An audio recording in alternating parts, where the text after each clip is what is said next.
El doctor César Valera Balca nos acompaña para conversar justamente del derecho a la protesta. Desde aquí vamos a defender las protestas legítimas, las protestas reivindicativas. No cabe duda de eso. Salgamos a protestar. Finalmente así se han conquistado muchos derechos. Pero de esto a la criminalidad, a la violencia, al caos, a la anarquía, bueno, totalmente puntos extremos. Doctor César Valera, muy buenas noches, bienvenido. Hola Carlos, buenas noches. Muchas gracias por la invitación. Lo hemos convocado porque queríamos que justamente usted, como hombre de leyes, experto en todos estos temas, que nos explique el derecho a la protesta en el marco legal, constitucional. Claro, mira, el derecho a la protesta es un derecho, por cierto, reconocido, ¿no?, como tal por el Tribunal Constitucional. Salió una sentencia del Tribunal Constitucional donde decía que es un derecho legítimo. Sí, ¿no? Permíteme, doctor, tenemos una información de último minuto, vamos a reconfirmarlo. A estas horas de la noche tenemos información que ya se abrió el paso, se ha recuperado la carretera panamericana, llegaron refuerzos de la Policía Nacional, ha podido repeler a estos manifestantes, muchos de ellos que iban contra la legalidad, que violentaban el derecho de los demás. Muchos días han estado los camiones, los omnibuses estacionados ahí, varados prácticamente. La Policía Nacional, después de horas de enfrentamiento con estas personas, han logrado recuperar la vía. Ahí, Walter, tú tienes un video que cuando ya lo consideres, si lo tengas, podamos nosotros ya poner en consideración. Así que a estas horas de la noche, 9:36, la carretera panamericana en el sector de Virú, en Chao, está ya abierta y empezaron a circular ya las unidades. Buenas noticias en ese sentido. Hablábamos justamente de este derecho a la protesta. Me decía de que es un derecho reconocido, ¿verdad?, dentro del tribunal. ¿No?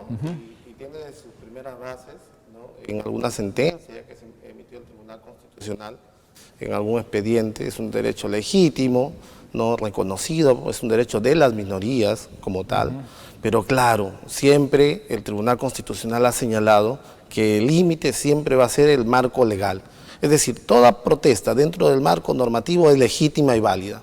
Considerar otro tipo de escenarios, ya estaríamos hablando de temas como entrar, por ejemplo, en delitos, ¿no?, donde ahí sí deben intervenir las autoridades. Eso quiere decir que, por ejemplo, ninguna persona, autoridad o institución puede impedir el derecho de salir a la calle a reclamar. Por supuesto, es un derecho legítimo, pero tiene sus límites. Y uno de los límites, por ejemplo, es el respeto al derecho a la propiedad privada.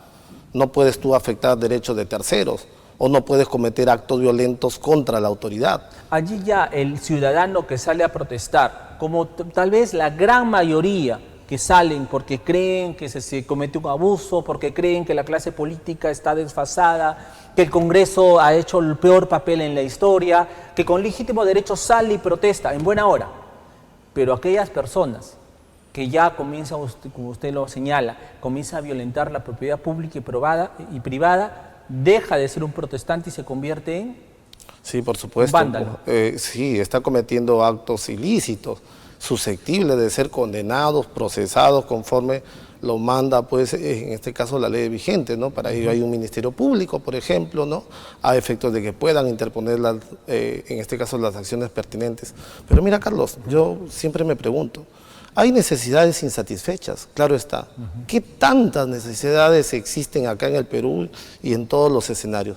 El tema es que tirando una piedra a una ambulancia, bloqueando carreteras, imagínate, el gerente de Seguridad Ciudadana de Lima ha dicho que hay una pérdida de casi más de 1 millón de soles.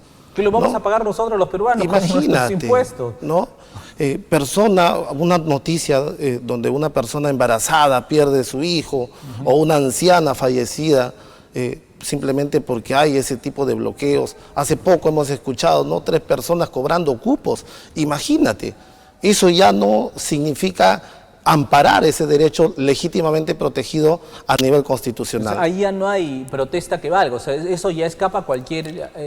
podría denominarlo ya, y tal vez corríjame, ya son hechos delincuenciales. Sí, por supuesto. Es más, el delito de disturbios como tal está regulado dentro del Código Penal, ¿no? Y con sanciones bastante drásticas.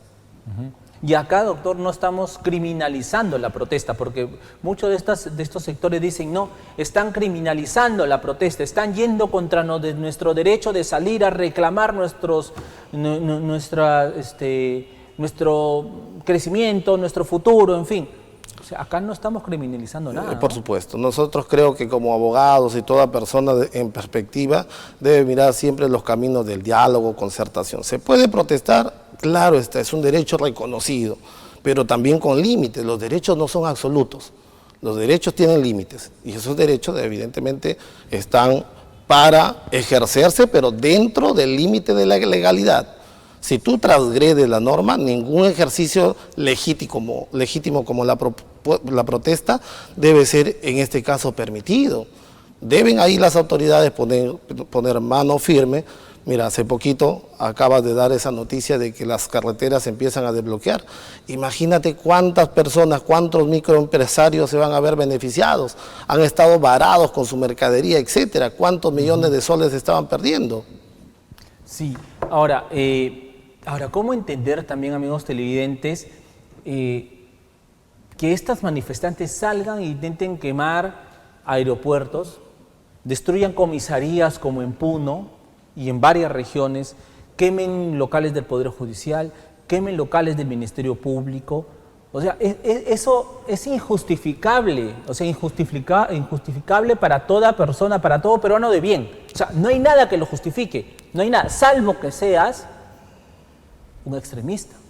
Por supuesto, ¿no? El respeto es el total irrespeto a las instituciones democráticas, peruanos enfrentados contra peruanos, tener que nosotros estar en la mirada, por ejemplo, de la Comisión Interamericana de Derechos Humanos, que vengan comisiones de alto nivel, ¿cómo nos deja a nosotros como peruanos?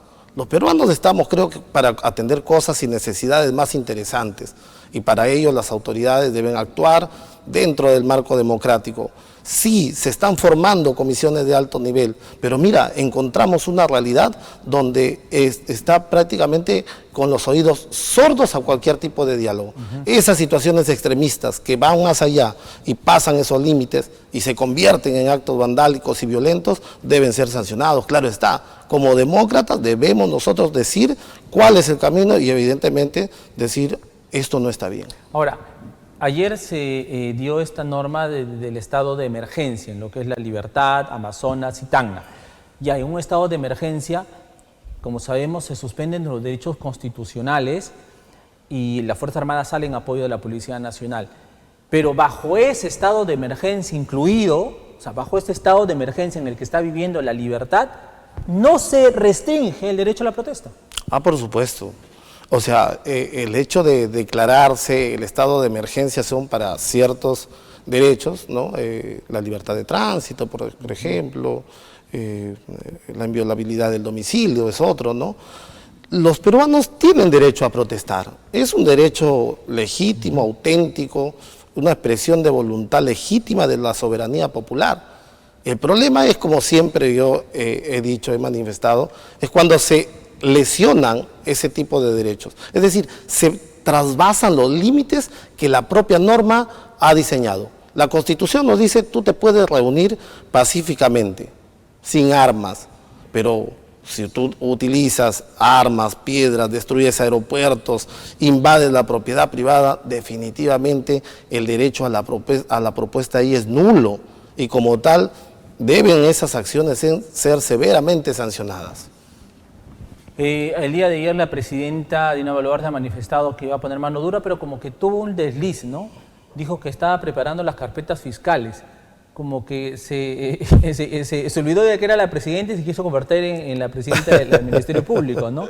Ahí creo que había un desliz, pero creemos que todos entendemos el mensaje, en el sentido de que se van a identificar a estas personas y se las va a denunciar. Eso es lo que ha querido ella decir, ¿no? Sí, yo entiendo que el mensaje, entiendo que iba por el camino de que las autoridades correspondientes, en este caso Ministerio Público, que es el único titular de la acción penal, ¿no? El Ministerio Público es el único titular, de acuerdo a la ley orgánica del Ministerio Público, para ejercer el ejercicio de la acción penal, en este caso investigar como corresponde dentro de un debido proceso y finalmente sancionar a través ya de una acusación ante un juez de investigación preparatoria, luego ante un juez de investigación preparatoria, y que las personas responsables reciban las condenas que corresponden. Claro, no hay que atribuirnos también como autoridades, y el mensaje debe ser claro, ¿no? Funciones que no nos corresponden. La policía, claro está, cuando hay flagrancia, también constitucionalmente está legitimada para ejercer detenciones, ¿no? Hasta por 48 horas. A eso iba justamente. Una persona que va a ser retenida, ya nos me informan que hay más de 40 personas detenidas, solo en Lima, en fin, entre otras que también están detenidas acá en Trujillo, en La Libertad. ¿Qué proceso se les tiene que seguir? Porque han sido detenidas en actos de violencia, o sea, en flagrancia. ¿Cuál es el proceso que se les sigue? El Ministerio Público que tiene que hacer una investigación rápida a efecto de determinar cuál va a ser la situación jurídica. La detención en flagrancia son 48 horas. Luego el Ministerio Público debe decidir esa situación jurídica, es decir, si le da comparecencia, bueno, solicitando obviamente ante un juez, porque el Ministerio Público es quien solicita ante un juez de garantías. Si el juez de garantías considera pertinente, dadas en este caso las restricciones, o puede también solicitar una prisión preventiva, de acuerdo a la gravedad del delito. Si ha cometido, por ejemplo, el delito de disturbios, donde la pena es más allá de 4 años, seguramente con elementos de convicción idóneo va a solicitar prisiones preventivas. Entonces, de acuerdo a la gravedad del delito, el Ministerio Público está facultado para solicitar al juez de garantías o una prisión preventiva o una comparecencia, ya sea simple o con restricciones. Al considerarse la detención en flagrancia, al considerarse el estado de emergencia, ¿estos procesos son mucho más rápidos o tiene que cumplirse igual toda una etapa de plazos ya predeterminados? No, el Código Penal ya ha diseñado una serie de plazos, ¿no? Salvo pues que haya elementos de convicción tan contundentes como para que se haga un proceso inmediato, por ejemplo, ¿no? Donde se salte, digamos, un estadio de la investigación y el Ministerio Público pueda realizar una acusación directa, por ejemplo, ¿no? La invocación, en todo caso, a aquellas personas que salgan a protestar, en buena hora que lo hagan, pero para que también ellos marquen distancia de estas personas. O sea, las personas de bien que salen a reclamar sus derechos serán pues el 90% de toda esa masa, pero ese 90% puede evitar, ¿no? Y puede de alguna manera separar a aquellos violentistas que están deslegitimando las protestas sociales. Claro, ¿no? Mira, un derecho que puede ser tan legítimo, un derecho bueno, ¿no? Un derecho que está reconocido dentro de un Estado democrático y dentro del Perú, por supuesto, con amparo no solamente a nivel constitucional, sino a nivel de tratados internacionales. ¿Cómo es posible que se deslegitime por este tipo de actos, ¿no? Nosotros estamos de acuerdo, deben protestar las personas, hay necesidades insatisfechas, pero también existen los mecanismos adecuados para lograrlo. ¿Cuántas conquistas se han realizado a través del derecho a la protesta? Vayamos nada más con algunos derechos laborales.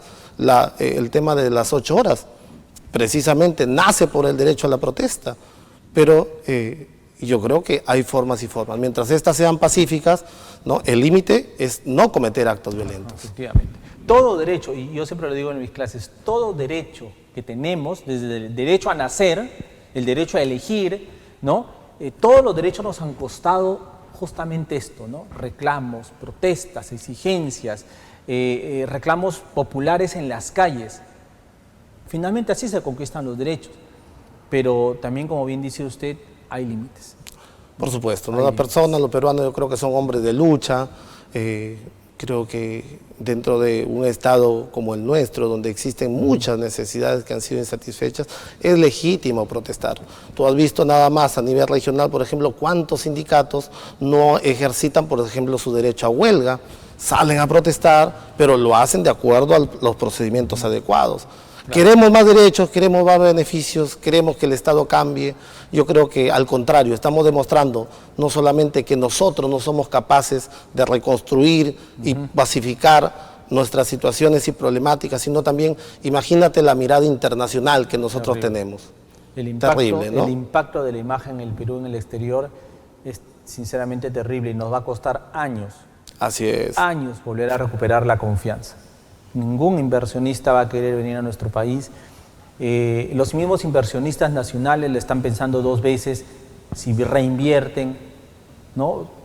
Y esto implica que la productividad, conversando con el señor de las MIP, el señor Hermosa, 10.000, 100.000 empleos en riesgo, situaciones trágicas finalmente. Pero en fin, Sí. un grupo de extremistas que está queriendo arrinconar al país.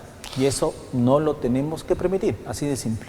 Así es, el efecto también económico terrible, ¿no? En un país donde el 75% en este caso es informal, tenemos 25% de formalidad y dentro de ese 25% más del 90 al 95% MIPES.